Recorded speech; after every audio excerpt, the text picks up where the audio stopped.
Bagheera के भाई इस टाइम हमारे साथ मौजूद हैं। ये इकलौते भाई हैं और 6 बहनों के इकलौते भाई हैं। माशाल्लाह से 6 बहनें हैं और आप लोग मैंने सुना है कि आप शुरू से यहीं पे रह रहे हैं और ये जो लड़के की फैमिली है ये कुछ अर्सा पहले यहाँ पे शिफ्ट हुई है। सिलसिला कब से शुरू हुआ और इतना भयानक अंजाम कैसे हो गया इसका? मिस ये हुआ इस कुछ इस तरह से है, हम यहाँ पे शुरू से रह रहे हैं, वो भी तकरीबन शुरू से ही रह रहे हैं यहाँ पे। हमारा अच्छा रिलेशन चल रहा था उनकी फैमिली के साथ, बहुत अच्छा सेटअप चल रहा था। उनके बच्चे यहाँ पे मेरी बहनों के पास आके पढ़ते रहे हैं, उनकी छोटी बहनें जो हैं वो यहाँ पे आके पढ़ती रही हैं। हमारा इतना अच्छा रिलेशन था कि उनकी बहनों को मैं डांट भी लेता था, वो इधर मतलब इस सारा ये सिलसिला अच्छा चल रहा था। इसकी नीयत ख़राब होती है, इसको एक दफ़ा लिफ्ट देता है, पंजाब कॉलेज में पढ़ती थी। अच्छा। तो इसकी एक तस्वीर बना लेता है और बरीरा इतनी मासूम थी कि वो उस एक तस्वीर पे वो ब्लैकमेल होगी इससे और बात करने पे मजबूर होगी कि मुझसे बात करो। उसने पैगाम अपनी बहन मतलब वहाँ से लिफ्ट दी थी घर ड्रॉप करने के लिए? ठीक है। एफएससी कर रही थी ना? जी एफएससी कर रही थी। उसके मैट्रिक में 1000 तकरीबन 60 नंबर हैं। अच्छा। और फर्स्ट ईयर में उसके नंबर तकरीबन मेरे ख्याल में 485 थे। मतलब ये पढ़ने वाली बच्ची थी। हाँ। और फर्स्ट ट्राई में उसने ड्राइविंग टेस्ट भी पास किया हुआ था, उसका पासपोर्ट बना हुआ था, ड्राइविंग टेस्ट लाइसेंस बना हुआ था। अभी हमने इस 25 रमज़ान को उम्रे पे जा रही थी पूरी फैमिली मेरी। अच्छा।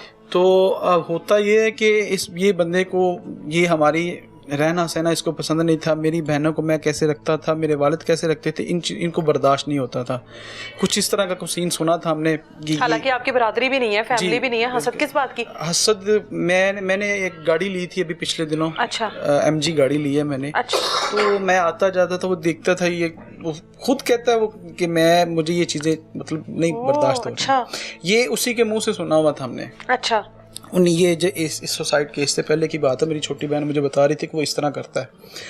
तो होता ये है कि जब इसको मतलब ब्लैकमेल करना शुरू करता है वो मेरी वालदा को बताती है कि मेरे साथ इसने ब्लैकमेलिंग करके किया और ये इस तरह मुझे ब्लैकमेल करा और उसकी वीडियोस बनाई हुई हैं इसने। और फिर मेरी वालदा उसको घर पे बुलाती है, बुला के एक दफ़ा बुलाती है, उनकी मिन्नत समाजत करती है। नहीं उसके वालिद को। अच्छा। उसके वालिद को इधर घर बुलाती हैं, उनकी मिन्नत समाजत करती हैं कि अपने बेटे को या तो समझा लें तो या फिर हमसे रिश्ता ले लें। वो कहता है, उसके वालिद कहते हैं कि जी मेरे बेटे की जिद है, वो अपनी जिद पूरी करता है, वो मेरी बात नहीं सुनता। ये किस किस्म की जिद? ये उसके वालिद का कहना है। हाँ। और उसके बाद फिर उसके बाद ये घर से निकलता नज़र आता है मेरी वालिद को। सुबह फजर के टाइम छत से इसने छलांग लगाई होती है, वो उस तरफ गिराज से नीचे छलांग लगाता है और मेरी वालदा अचानक से बाहर निकलती तो देखती है आगे से खड़ा होकर सीना तान के कह रहा है कि मैं ही हुआ, परेशान ना हो। इस तरह की बातें कहता है। उसके बाद फिर आप लोग नहीं होते थे घर पर? जी मेरा अपना बिजनेस है, मैं अपना काम करता हूँ। मेरे वालिद साहब जो होते हैं वो सियालकोट होते हैं। अच्छा। मेरा ट्रैवल एजेंसी का भी काम है, मेरा ऑनलाइन काम है, मैं सॉफ्टवेयर इंजीनियर हूँ। अच्छा। तो मैं अपना काम देख रहा था। घर में बहुत मतलब ये तो उस दिन तो ये जाहिर पकड़ा गया, पता नहीं इसने ये कब से काम बनाया होगा। जी वो उसने बड़ा उसको ज़हनी अजियत दी, इस कदर दी है कि वो डिप्रेशन में थी। एक दिन पहले, इस वकूए से एक दिन पहले मेरी वालदा उसको डॉक्टर के पास लेके कसूर गई हैं। अच्छा। उसकी एक प्रेस्क्रिप्शन के ऊपर बाकायदा लिखा हुआ है कि वो कितनी डिप्रेस्ड थी। अच्छा। वो भी इस time as a evidence police के पास मौजूद है। तो ये उसने लास्ट टाइम जो आखिरी ब्लैकमेल उसको किया है ना, वो इस तरह किया है कि घर में पैसे मौजूद नहीं थे। मेरी गाड़ी का एक्सीडेंट हो गया था जो मैंने बड़ी ली थी, मैं उस सिलसिले में लाहौर में मौजूद था 5 दिनों से। तो ये उसको पैसे की डिमांड कर रहा था कि वरना मैं तुम्हारी अपलोडिंग कर दूंगा। उससे कहता है कि अगर नहीं है तो मुझे मेरे सामने मर के दिखाओ। उसके मैसेजेस भी मौजूद हैं और वो उसको वहाँ पे उसने सामने मोबाइल रखवा के। और इससे पहले बालियां भी कोई गोल्ड की वो दे चुकी थी अपने कानों से उतार के। जी वो भी दे चुकी थी। मेरी वालदा का एक कांटा भी गायब है, वो भी मेरे ख्याल में उसको ही दिया है। पता नहीं कब से किस हद तक ब्लैकमेल कर रहा था। बहुत क्या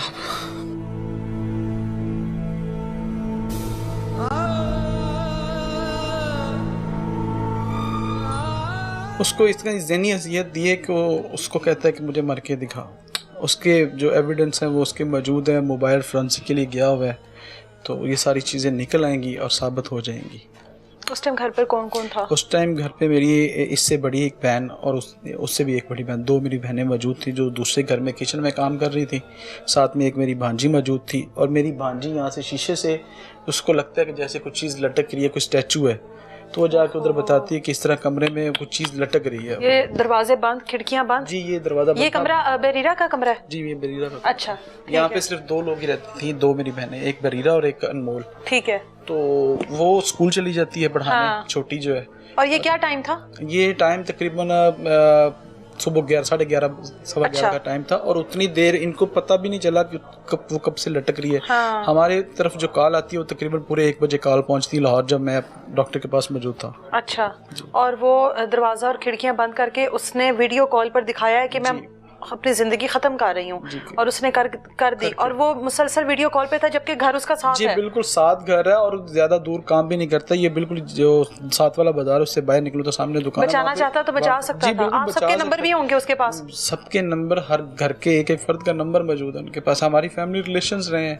तो फिर इसका मकसद है कि वो मारना ही चाहता था, उसका मकसद मारना ही था। जी बिल्कुल, उसका मकसद यही था। उसने खुद कहा कि मुझे मर के दिखा वरना मैं तुम्हारी पोस्टिंग कर दूंगा सारी ये वीडियोस।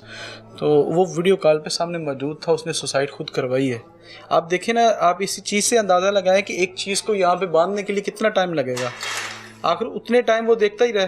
और वैसे भी लड़की है, वो कौन सा कोई लड़का थी, कोई प्रोफेशनल थी, उसने पहली बार अपनी जिंदगी का खात्मा करने की कोशिश की होगी, और ये तरीकाकार उसके लिए तो बिल्कुल पहली बार होगा। पहली बार था और उसको नहीं अंदाजा था कि वो क्या करने जा रही।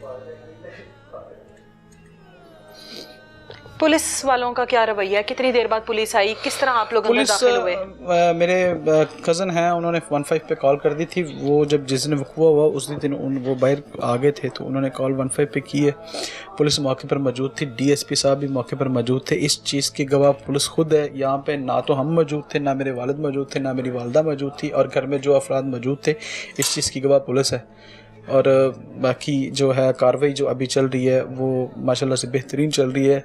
SHO साहब जो हैं अदरीस चदर साहब, वो हमें सपोर्ट दे रहे हैं और पूरा हमारा तावन कर रहे हैं हमारे साथ।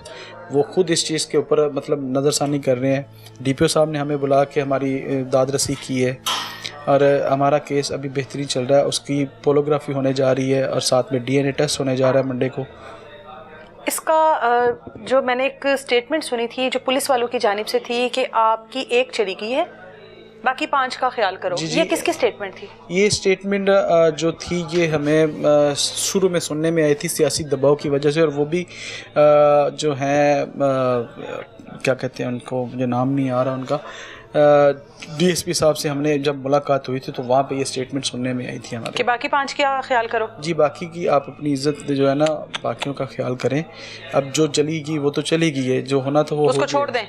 बस ये चीज़ उनके मुंह से निकली थी और हमारे दिल को बड़ी तकलीफ पहुंची थी इस बार। आपकी वालिदा बता रही हैं कि वो आमिर के वालिद के पाँव तक पड़ी है। जी, पाँव पे बैठी हैं। मेरी एक बड़ी बहन उनके घर जाके मिन्नतें करके आई हैं कि निकाह करो। जी, मेरे बड़े बहनोई जो हैं उन्होंने अपने दफ्तर में बुला के उनकी मिन्नतें की हैं। अलग एक एक बंदे ने किए हैं। सिर्फ हमें नहीं पता था कि हमारे घर में क्या चल रहा है। मुझे नहीं पता था, मेरे वालिद को नहीं पता था, और जिस दिन ये पता चलता है हमारे पैरों तले से ज़मीन निकल जाती है कि ये क्या हुआ है हमारे। और आपको भी नहीं पता था बहन किस अज़ियत से गुजर रही है, क्या घर में चल रहा है। शेयर करती तो शायद मैं। कभी कोई बात नहीं की उसने? बहन को देख के भी कभी नहीं पता लगा? उसकी तस्वीरें देख के हमें अंदाजा हुआ कि वो किस हद तक रोई हुई थी। वो हंस के मिलती रही है, जब भी मैं घर आया हूँ मुझे मिलती रही है। इनफैक्ट वो पिछले 5 दिन से मेरा इंतजार कर रही थी कि भाई गाड़ी लेके आएंगे। शायद कुछ बताना चाहती हो, शायद इसीलिए इंतजार कर रही हो कि मैं अपने भाई को बताऊंगी। जाहिर है भाइयों के ऊपर तो एक बहनों को मान ही बहुत होता है, भाई मुझे इस कंडीशन से निकालेगा मुश्किल वक्त से, और आप नहीं आ सके होंगे। मैं एक रात पहले आने वाला था लेकिन मेरी वालदा ने कहा कि तुम रुक जाओ वहाँ पे, मैं कल आऊँगी तो मेडिसिन लेके फिर वापस आएंगे, क्योंकि उनके लिए उनके साथ एक बंदे का होना बहुत ज़रूरी है। उनका पिछले दिनों में आंखों का ऑपरेशन हुआ था, एक आंख उनकी ज़ाया हो चुकी हुई है, एक सही है। उसकी ही मेडिसिन लेने वो मेरे साथ वहाँ पे आई हैं और पीछे से ये। और जो इस टाइम आपकी अम्मी की कंडीशन है? मेरी अम्मी की कंडीशन इस टाइम बहुत ही नाजुक है। वो इस चीज़ को बर्दाश्त नहीं कर पा रही। मेरी एक छोटी बहन उसके साथ रहती थी, वो भी बर्दाश्त नहीं कर पा रही। जैसे उसका कहते हैं कि सीना जिगर फट गया है, वो खून उसके मुंह से आ रहा है, हम उसको लेके भाग फिर रहे हैं। छोटी बहन के? बहन का जाहिर है वो साथ यहाँ पर एक साथ होती होंगी, रहना, खाना, पीना, सोना, तो वो अल्फाज नहीं। अब कोई आखिरी बस मैं मैडम नरियन नवाज से हमारी अपील है कि हमारे केस को जो है ना वो कोशिश करे कि CCD डील करे। मैं ये चाह रहा हूँ सब्र ही तब आएगा आप लोगों को, जी शायद सब्र आ जाए। जी बिल्कुल। मेरे वालिद ने अपनी बेटियों को बड़े प्यार से, बड़े नाजुक से पाला है। उन्होंने आज तक मुझे वो चीज़ नहीं दी जो उनको वो देते। ये गाड़ियाँ भी सिर्फ उन्होंने उनके लिए ली थी। MG गाड़ी कोई भी एक जो होता है ना वो नहीं देता। मेरी बहनें गाड़ियाँ कहीं भी लगा के आ जाती थी ना चलाने के मामले में, उन्होंने आज तक उनको उफ तक नहीं कहा। और ये चीज़ें इससे बर्दाश्त नहीं होती थी। इसको लगता होगा पता नहीं कितना पैसा है, जी खिलाई रखेगी मुझे घर से निकाल के पैसे देती रहेगी। जहाँ पे बात ख़त्म हुई वहाँ पर उसने उसको इस हद तक पहुँचा दिया। मेरी बहन बहुत इंटेलिजेंट थी।